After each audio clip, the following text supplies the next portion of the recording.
তীব্র গরমের মধ্যে হিট ইন্ডেক্সে তাপমাত্রা 51.9 ডিগ্রি সেলসিয়াসে পৌঁছানোর পর ভারতের রাজধানী দিল্লিতে রেড অ্যালার্ট জারি করা হয়েছে।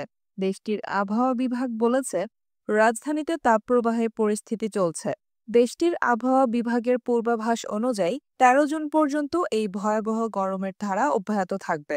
বৃহস্পতিবার এক প্রতিবেদনে এই তথ্য জানিয়েছে সংবাদ মাধ্যম এনডিটিভি।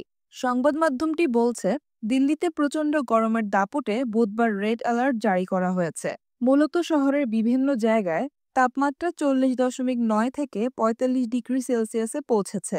এর সঙ্গে আর্দ্রতা যোগ হয়ে তৈরি হওয়া হিট ইন্ডেক্স এক লাফে পৌঁছেছে 51.9 ডিগ্রি সেলসিয়াসে, যা অত্যন্ত বিপজ্জনক।